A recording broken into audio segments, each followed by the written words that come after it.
नमस्कार, NCERT zone KLD में आपका स्वागत है। आप देख रहे हैं एनसीईआरटी जोन केएलडी। जैसा कि पिछले 2 कक्षाओं में हमने अध्ययन कर लिया है 5 बहुविकल्पी प्रश्न। आज इस कक्षा में हम देखेंगे 10 बहुविकल्पी प्रश्नों को, जो कि 2025 में आया हुआ है। 2025 में आया हुआ था, जिसका पेपर कोड है 822 बीबी। हम वो पेपर सॉल्व करवा रहे हैं 2025 का, कक्षा 10 के गणित विषयों का। ठीक है, चलिए बिना देरी किए हुए अगले प्रश्न पर आते हैं हम। ठीक है, प्रश्न क्या कह रहा है? निम्नलिखित सारणी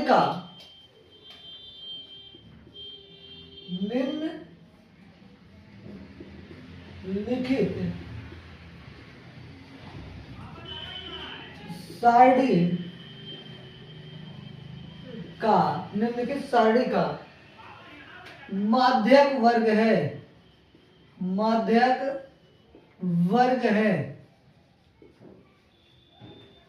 आपको सारणी दे दिया है।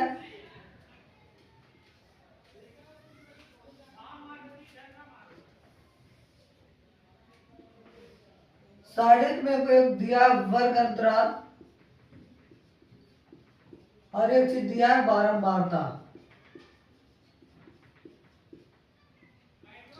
क्या दे दिया है? बारंबारता। वर्ग अंतराल दिया है 0 से 5, 5 से 10, 10 से 15, 15 से 20, 15 से 20 और 20 से 25 दे दिया है। ठीक है, जो बारंबारता कितना दिया है? 2, 7, 3, 10, 4। कह रहा है इस सारणी का जो माध्यक वर्ग है वो क्या होगा? माध्यक वर्ग क्या होगा? ऑप्शन आपको दे दिया है। पहला ऑप्शन 0 से 5, दूसरा ऑप्शन 5 से 10, तीसरा ऑप्शन 10 से 15, चौथा ऑप्शन 15 से 20। ये आपका ऑप्शन है। ठीक है, अब माध्यक वर्ग निकालने के लिए क्या करना पड़ेगा? ध्यान से देखिए। आप ऐसे लिखो वर्ग अंतराल, फिर लिखेंगे बारंबारता, और एक चीज और निकाल लेंगे हम, संचयी बारंबारता। वर्ग अंतराल आपका 0 से 5, 5 से 10, 10 से 15, 15 से 20, 20 से 25 है। बारंबारता 2, 7, 3, 10, 4 है। संचयी बारंबारता क्या लिखना है? पहले जो बारंबारता का प्रथम है उसको लिख लो, उसके बाद इसको जोड़ो। 7 2 आएगा 9, 9 3 12, 12 10 आपका हो जाएगा 22, 22 4 कितना हो जाएगा? 26। ये आपका आ जाएगा। यानी कि पहले 2 लिखना है।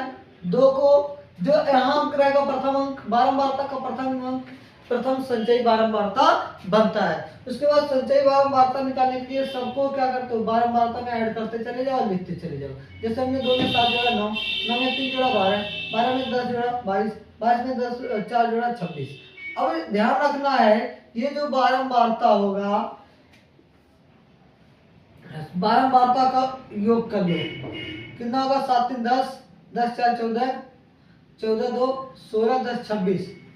जितना यहाँ योग आएगा वही संचयी बारंबारता का लास्ट पद होता है। वही संचयी बारंबारता का क्या होता है? लास्ट पद होता है। अब जो n का वैल्यू आया, n बराबर कितना आ गया? 26। इसका n/2 निकालो। क्या निकालो? n/2। तो 26 बटा 2, 2 बराबर कितना आ गया? 13। अब इस 13 को देखिए, संचयी बारंबारता में किसके मध्य आता है? किसके मध्य आएगा? अगर हम बात करें कि 2 और 9 के बीच नहीं, 9 और 12 के बीच नहीं, 12 और 20 22 के बीच, 22 से भाई 12 के बाद क्या आएगा? 13 आएगा। 12 के बाद क्या आएगा? 13। तो 13 किस में होगा? तो 13 आपका किस अंतराल में होगा? इस संचयी बारंबारता 22 वाले में होगा। किसमें होगा? 22 वाले में होगा। अर्थात अगर देखा जाए तो ये आपका निकल कर आया इसका माध्यक वर्ग। तो माध्यक वर्ग आपका क्या हो जाएगा? माध्यक वर्ग जो आपका आएगा आपका बेटा वो आएगा 15 से 20। कितना आ जाएगा? 15 से 20 इज राइट आंसर। 15 से 20 कौन सा है? डी वाला आपका हो जाएगा राइट आंसर। ठीक है, एक बार स्क्रीनशॉट ले लीजिए आप लोग, तब आगे बढ़े। चलिए अगले प्रश्न पर आते हैं। ध्यान रखना है ये 2025 का हम पेपर सॉल्व करवा रहे हैं। आज बहुविकल्पित प्रश्न खत्म हो जाएंगे। कल से हम वन लाइनर यानी कि 1 नंबर वाले और 5 नंबर 2 नंबर वाले प्रश्न को करेंगे। ठीक है, अगला प्रश्न क्या है? कह रहा है यदि tan a बराबर 1, tan a बराबर 1 तो 2 sin a इंटू में cos a का मान होगा। ठीक है, ऑप्शन आपका है a का वैल्यू 0, b का वैल्यू 1/2, c का वैल्यू 1, d का वैल्यू आपका कितना हो जाएगा? 2। अब इसको हल कैसे करोगे ध्यान रखिएगा। हल करना है क्या? करा tan a बराबर कितना दे दिया है? 1। अगर देखा जाए तो tan a 1 क्यों हम लिख दें tan 45। tan 45 का वैल्यू ही कितना होता है? 1 होता है। tan 45 का वैल्यू कितना होता है? 1। tan से tan काट दो, a बराबर कितना आ गया? 45 डिग्री। कितना आ गया? 45 डिग्री। क्या करो? इसमें रख दो 2 sin a इंटू में cos a में रख दो, तो 2 sin 45 इंटू में cos 45। ठीक है, और sin 45 का वैल्यू कितना? 1/√2। cos 45 का वैल्यू कितना? 1/√2। 1/√2 का गुना कराने पे क्या आएगा? 1/2, और 2 से 2 क्या हो जाएगा? कैंसिल, तो आ जाएगा 1। क्या आ जाएगा? 1 आ जाएगा। अर्थात इसका कौन सा ऑप्शन है? Option number C is right answer. Option number C is right answer. चलिए स्क्रीनशॉट ले लीजिए, फिर चलते हैं हम अगले क्वेश्चन पर।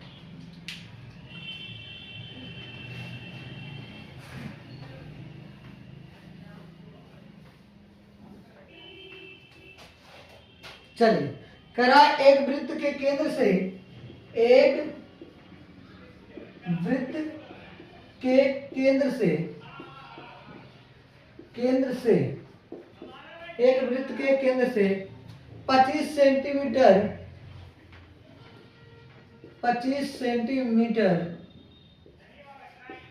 दूरी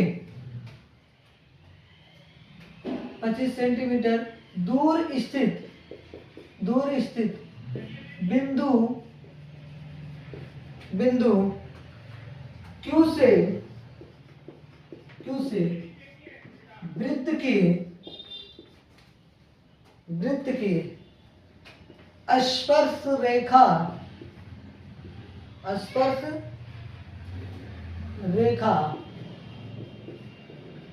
की लंबाई 24 सेंटीमीटर है। लंबाई 24 सेंटीमीटर है। वृत्त की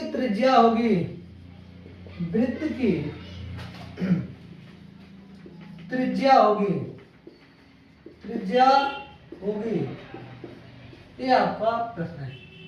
ऑप्शन देखो, पहला ऑप्शन दिया है ए का वैल्यू 7 सेंटीमीटर, बी का वैल्यू कितना दे दिया है? 12 सेंटीमीटर, सी का वैल्यू कितना दे दिया आपका? 15 सेंटीमीटर, और डी का वैल्यू दे दिया है 24.5 सेंटीमीटर। प्रश्न क्या है कि कह रहा है एक वृत्त है, वृत्त के केंद्र से कितने दूरी पर? 25 सेंटीमीटर दूरी पर स्थित एक बिंदु है, क्यों है? वृत्त की स्पर्श रेखा की लंबाई कितना है? 24 सेंटीमीटर है। तो क्या करना है आपको? वृत्त की त्रिज्या बतानी है। ध्यान रखना कैसे लगेगा। और प्लीज आप लोगों को अगर वीडियो अच्छा लग रहा हो तो कमेंट जरूर करें, ताकि हमें आपका कमेंट पढ़कर एक उत्साह महसूस हो और हम ऐसे ही अच्छे अच्छे वीडियो बनाते रहें। और चैनल को सब्सक्राइब कर लें और अपने दोस्तों के पास जरूर शेयर कर लें। ठीक है, चलिए हमने क्या किया, एक वृत्त का निर्माण किया। ये मान लो एक वृत्त है। अब इस वृत्त की त्रिज्या मान लो क्या है, केंद्र क्या है, ओ। वृत्त की केंद्र क्या है, ओ है। अब इस ओ से दूर कहीं क्यू है, कह रहा है ये कितने दूरी पर है, 25 सेंटीमीटर की। कितने मीटर की, 25 सेंटीमीटर की। अब क्या कह रहा है, यहां से इस बिंदु Q से क्या किया जा रहा है, वृत्त पर स्पर्श रेखा खींची जा रही है, जो कि इसकी लंबाई आ रही है आपको, ये मान लो बिंदु P है। क्या बिंदु P है, 24 सेंटीमीटर। कितनी आ रही है, 24 सेंटीमीटर। कोई भी स्पर्श रेखा को अगर हम केंद्र से मिलाते हैं तो हमेशा कितने डिग्री का बनता है, 90 डिग्री का। कितने डिग्री का बनता है, 90 डिग्री। अर्थात स्पर्श रेखा पर डाला गया, केंद्र से खींची गई रेखा हमेशा क्या होती है, लंब होती है। हमेशा क्या होती है, लंब होती है। ये 90 डिग्री आ गया। अब देखो ये त्रिभुज बन गया, कौन सा, P Q O. P Q O एक समकोण त्रिभुज बन रहा है। और जो समकोण त्रिभुज है वो क्या कर रहा है, किस पे टिका है, क्यूपी पे। क्यूपी क्या है, आधार है। क्यूपी क्या है, आधार है। इसी प्रकार पीओ क्या है, लंब है। और ओक्यू क्या है, योक्यू आपका कर्ण है। हमें निकालना क्या है, लंब, यानी कि ओपी, त्रिज्या निकालनी है। क्या निकालनी है, त्रिज्या निकालनी है। तो हमने एक फार्मूला पाइथागोरस के प्रमेय से पढ़ा है कि लंब बराबर आपका होता है अंडर रूट आपका हो जाएगा कर्ण का वर्ग माइनस का आधार का वर्ग। भाई क्यूपी कर्ण कितना है, ओक्यू, योक्यू का वैल्यू कितना है, 25 सेंटीमीटर, 25 का स्क्वायर, माइनस ओपी कितना है, 24, तो 24 का स्क्वायर बराबर 25 का स्क्वायर कितना होता है, 625। 24 का स्क्वायर कितना होता है, 576।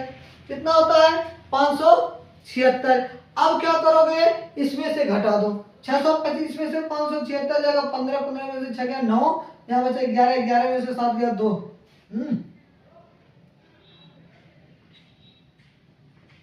625 और 5 677 तो जगह कितना, हाँ 11, 15 में से 6 गया 9, यहाँ बचा 10, 11, 11 में से 7 जगह 4, 49। कितना आ जाएगा, 49। अरे आ गया कितना, 7। कितना आ गया, 7। तो 7 सेंटीमीटर क्या है, उसकी त्रिज्या है। उस वृत्त की त्रिज्या कितनी है, 7 सेंटीमीटर है। तो इसको एक बार स्क्रीनशॉट ले लीजिए, आप लोग ध्यान से देख लीजिए। ठीक है, इंपॉर्टेंट क्वेश्चन है, बढ़िया क्वेश्चन है आपका, एक बार और देख लीजिए। और अगला प्रश्न पर हम आते हैं।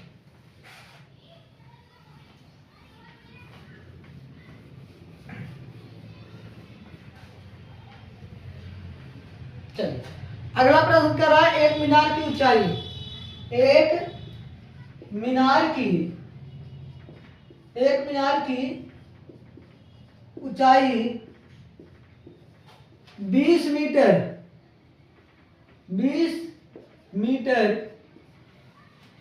है। जमीन पर बनने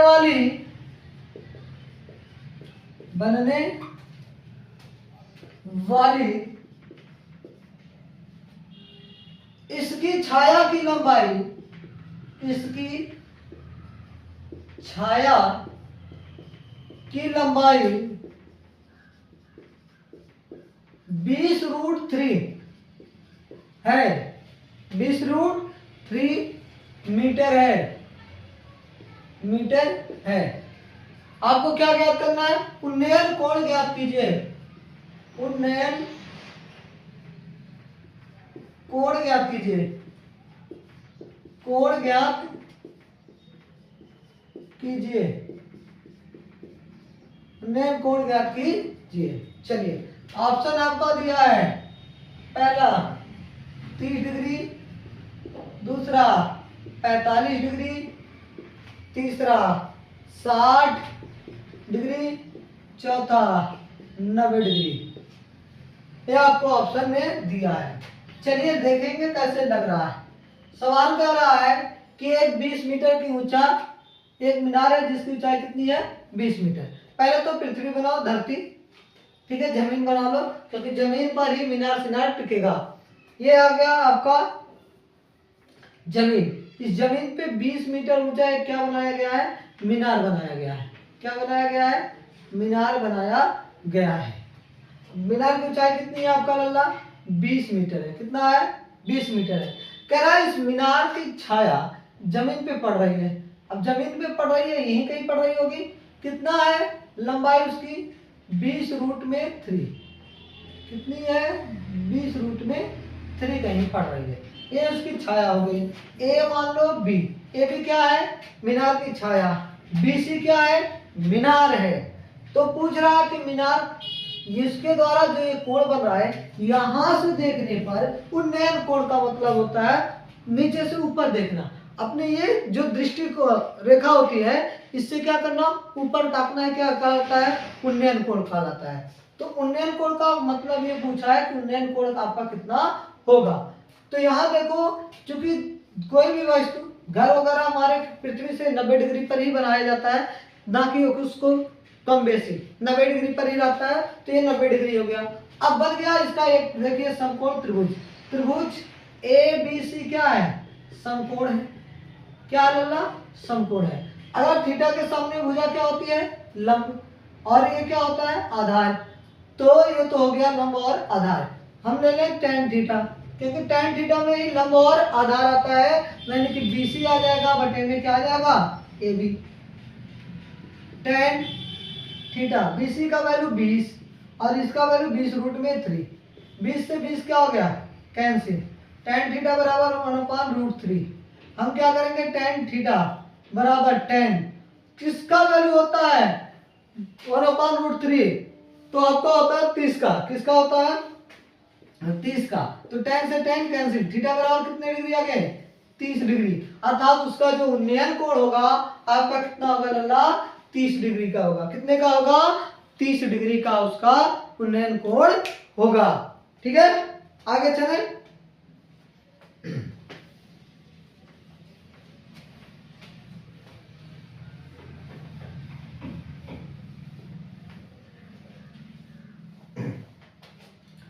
अगला प्रश्न कह रहा है 14 सेंटीमीटर त्रिज्या, 14 सेंटीमीटर त्रिज्या के एक वृत्त का चाप, वृत्त का चाप उसके केंद्र पर, उसके केंद्र पर 30 डिग्री का, 30 डिग्री का कोण, कोण आंतरित करता है, आंतरित करता है। संगत त्रिज्यखंड का, संगत त्रिज्य खंड का क्षेत्रफल होगा, क्षेत्रफल होगा। ठीक है, आपको क्षेत्रफल बताना है।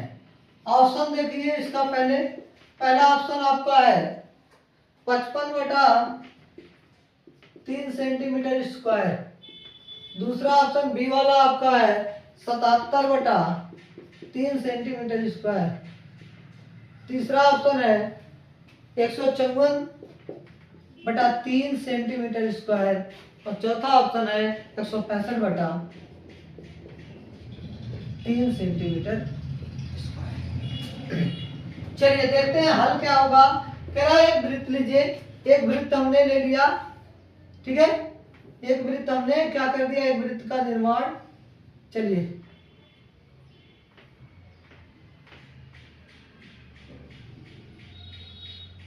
एक वृत्त का निर्माण कर दिया जिसकी त्रिज्या वो क्या करा 14 सेंटीमीटर की है।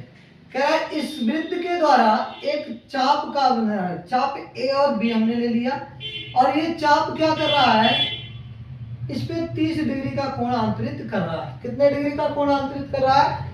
30 डिग्री का। ये जो ए बी है, ये वाले रेखा, इसी को हम क्या कहेंगे? चाप कहेंगे। क्या कहेंगे?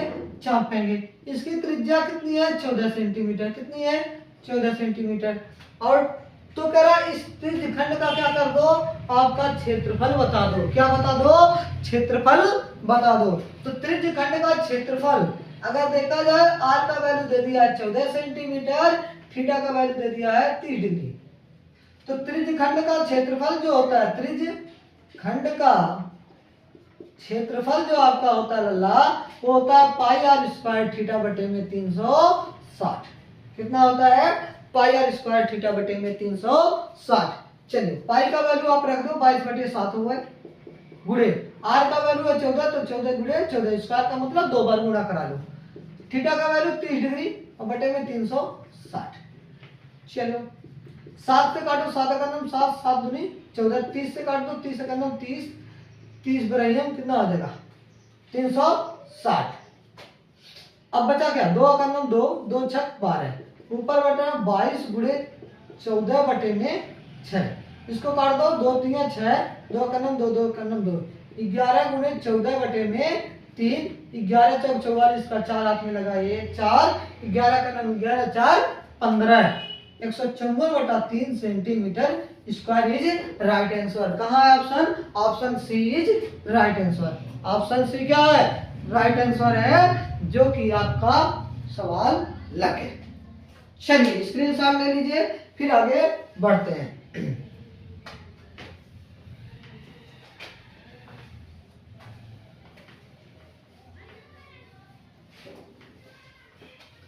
देख लीजिए भाई, प्रश्न अगला है, दमदार है। कह रहा जोकर, जोकर टोपी, जोकर टोपी का आकार होता है, का आकार होता है, यानी कि जोकर जो होते हैं ना, वो किस प्रकार का टोपी पहनकर आते हैं? तो पहला ऑप्शन कह रहा है बेलनाकार, दूसरा ऑप्शन आपका शंक्वाकार, शंक्वाकार, ठीक है। तीसरा ऑप्शन आपका है त्रिभुजाकार, ऐसा टोपी। चौथा ऑप्शन आपका है आयताकार, ठीक है। चलिए देखो बेलन क्या होता है, इस तरीके से होता है। बेलन का अगर देखा जाए तो बेलन आपका क्या होता है, कुछ यूं होता है, इसे हम बेलन कहते हैं। अब ये बेलन का आकार में ऐसा टोपी तो कहीं नहीं होता है, ऐसा टोपी हमने कहीं नहीं देखा, कोई जोकर नहीं लगा के आता है। शंकुआकार क्या होता है? ये होता है जो हैप्पी बर्थडे वाला टोपी कह लो या जोकर वाला टोपी कह लो, तो ये आपका हो गया टोपी, इसी तरीके से वो लगाकर आता है, तो शंकुआकार टोपी हो गया, ठीक है। नाकी त्रिभुजाकार टोपी भी नहीं लगाता है, आयताकार टोपी भी नहीं लगाता है, तो कौन सा लगाता है? आपका शंकुआकार टोपी लगाता है जोकर, ठीक है। आगे चले, अगला सवाल कर रहा है कल्पित माध्य विधि, कल्पित माध्य विधि, कल्पित माध्य विधि और पग विचलन विधि, पग विचलन विधि, ये सब समांतर माध्य निकालने का क्या है? विधियां हैं, ठीक है। विधि का सरलीकृत,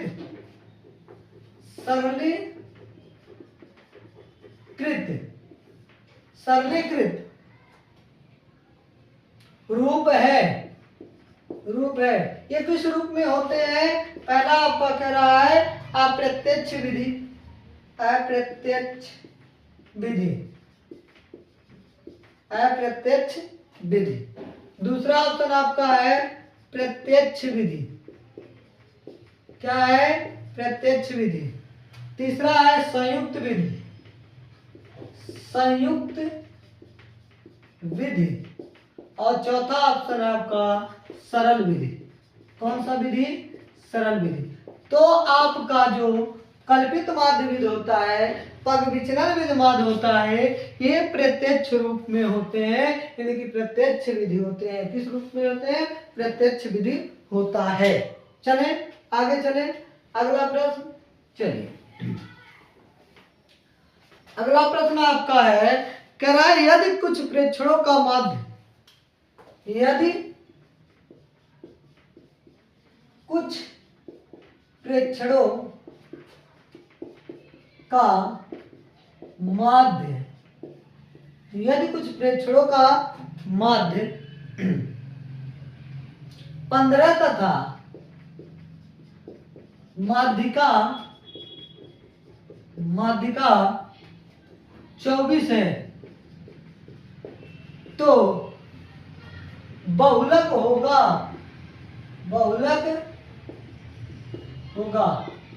ठीक है। ऑप्शन ए आपका दिया है 49, ऑप्शन बी 47 यानी कि 47, ऑप्शन सी 46 46 और ऑप्शन डी 42 42। ये आपका प्रश्न दिया है, हल करके बताओ कैसे आएगा। बहुलक पूछा है तो बहुलक का फार्मूला क्या होता है? तो बहुलक बराबर आपका हो जाएगा 3 गुणे में माध्य, 3 गुणे में माध्य, 3 गुणे में क्या हो जाएगा? माध्य। क्या होगा? माध्य कहो या कह लो माध्यिका, क्या कह लो? माध्यिका कह लो, ठीक है। माइनस 2 गुणे में माध्य, ठीक है, क्या आ जाएगा? माध्य। तो 3 माध्यिका कितना है आपका? 24 माइनस 2 गुणे में माध्य कितना है? 15, 24 तिया 72 माइनस 15 दूनी 30, 72 में से 30 जाएगा, कितना आ जाएगा आपका? 42। क्या आ जाएगा? 42। तो कौन सा ऑप्शन सही है? Option number D is right answer, option number D is right answer, ठीक है। एक बार स्क्रीनशॉट ले लीजिए आप लोग, तब आप आगे चलते हैं अगले प्रश्न पर, ठीक है। अगला प्रश्न देखिए क्या है, आ जाइए। कह रहा जब,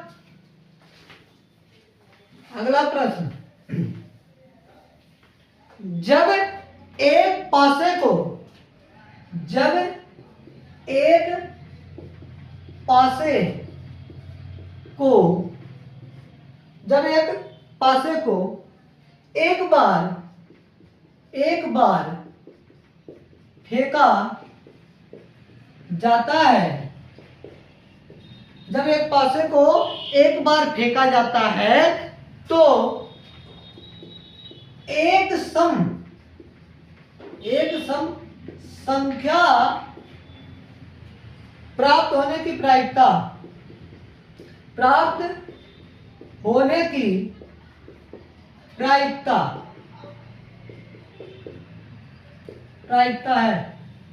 ऑप्शन ए 2/3, बी ऑप्शन आपका है 1/2, सी ऑप्शन है 1/6 और डी ऑप्शन आपका है 1/3। कितना है? 1/3। चलिए हल करते हैं, कैसे आएगा। करा एक पासा है, पासा का मतलब जो आप लूडो वगैरह खेलते हैं उसकी जो गोटी होती है उसे हम पासा कहते हैं, ठीक है। पासा क्या होता है? उसमें ऊपर 1 लिखा होता है, फिर 6 लिखा होता है, ऐसे गोटी का बना रहता ना, 4 होता है, 5 होता है, और क्या होता है? 3 होता है, और क्या होता है आपका? 2 होता है, ऐसे कुछ बने रहते हैं। तो कितने नंबर होते हैं? 1 2 3 4 5 और 6 नंबर होते हैं, ठीक है, ये एक पासे में। और एक बार फेंकने में या तो 1 आ सकता है, 2 आ सकता है, 3 आ सकता है, 4 5 या 6। जब आप लूडो को ऐसे हिला के क्या करते हो? फेंकते हो, तो उस पासे में इस 6 के जो नंबर है, 6 में से ही कोई ना कोई नंबर आएगा, चाहे 1 आए या तो 2 आ जाए या तो 3 आ जाए या 4 या 5 अथवा 6 आ सकता है। अब कह रहा है कि ऊपर सम संख्या आ जाए। सम संख्या का मतलब क्या है? जो 2 से कट जाए, यानी कि 2 4 6, ये 3 ऐसी संख्या है जो सम में आएंगी। अर्थात अगर देखा जाए कितनी संख्या है 6, तो संभव परिमाण कितना आ जाएगा आपका? संभव परिणाम जो आपका आएगा 6। संभव परिमाण आपका कितना हो गया? 6। और सम आने की संख्याओं का परिमाण कितना है? 1 2 3। अर्थात इसे कहेंगे अनुकूलन परिणाम। अनुकूलन परिमाण जो आपका आ गया कितना? 3। प्रायिकता क्या होती है? प्रायिकता आपका होता है अनुकूलन परिणाम परिमाण बटे में आपका क्या हो जाएगा? संभव परिमाण। अर्थात 3/6, 3 का नाम 3, 3 दूनी 6, 1/2 इज राइट आंसर। ठीक है, 1/2 क्या आ जाएगा आपका? Right answer. आगे देखो अगला प्रश्न।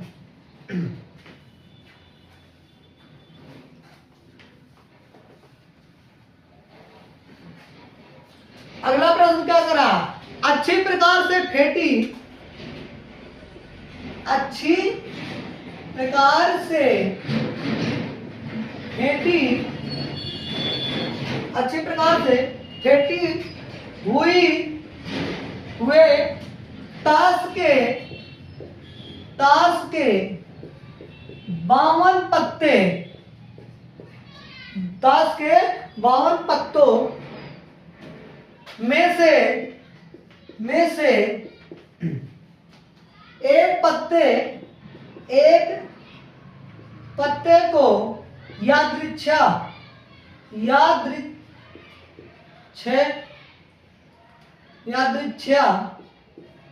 निकाला जाता है। क्या किया जाता है? यादृच्छा निकालना जाता है। तो पत्ते की रानी आने की प्रायिकता है। ऑप्शन सुनिए। ऑप्शन है आपका 1/4, बी क्या है आपका? 1/13, सी ऑप्शन क्या है आपका? 1/26, और डी ऑप्शन आपका क्या है? आपका 1/52। अब देखिए टोटल ताश के पत्तों की संख्या कितनी होती है? 52। कितने होते हैं? 52। इस पत्ते को क्या किया गया है? अच्छी तरीके से फेंट लिया गया है और उसमें से एक पत्ता निकाला जा रहा है। बारी बारी से एक पत्ता निकाला जा रहा है। तो उसमें से कितनी बार क्वीन आ सकती है, अर्थात रानी आ सकती है? एक बार निकाला जा रहा है। एक बार में एक ही पत्ता निकालना है आपको। तो इतना कितना संभव हो सकता है रानी आने का? कितना आने का? रानी आने का। अब 52 पत्ते 4 प्रकार के होते हैं, 4 कलर के होते हैं, 2 कलर के होते हैं, लेकिन होते कितने हैं? 4 प्रकार के। ठीक है, और हर एक पत्ते में 13 पत्ते होते हैं। एक कलर का जैसे हम पान का कहें तो 13 होते हैं, चीड़ का कहें तो 13 होते हैं, हुक्म का कहें तो 13 होते हैं, ईंट का कहें तो 13 होते हैं। अब इन 13 पत्तियों में हर एक कलर में, चाहे पान का हो, हुक्म का हो, चीड़ा का हो और ईंट का हो, इसमें एक एक पत्ती क्या होती है? रानी होती है। यानी कि टोटल रानियों की संख्या कुल कितनी हो गई? 4। अगर देखा जाए संभव परिमाण जो कितना है? 52 है। कितने पत्ते हैं? 52। और रानियों की पत्तों की संख्या कितनी है? यानी कि अनुकूलन परिमाण कितना है? 4। अनुकूलन परिमाण कितना है? 4। तो प्रायिकता कितनी हो जाएगी? तो प्रायिकता आपका हो जाएगा अनुकूलन परिमाण बटे में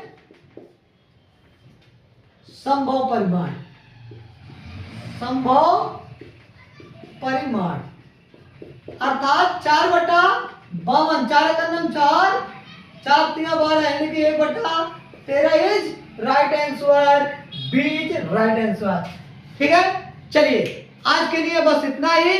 कल हम करेंगे 1 लाइनर। जितने एक नंबर के प्रश्न हैं 2 नंबर के प्रश्न है, अर्थात ये बहुविकल्पी प्रश्न आपका हो गया फिनिश, जो कि 2025 का पेपर हम सॉल्व करवा रहे हैं। पेपर कोड है 822 BV, 822 BV आप डाउनलोड कर सकते हैं कहीं भी इंटरनेट से, और इसका हल आराम से हम करवा दे रहे हैं। तो कैसी लगी वीडियो, एक बार लाइक कर दें, चैनल को सब्सक्राइब कर लें और कमेंट करना ना भूलें। जय हिंद।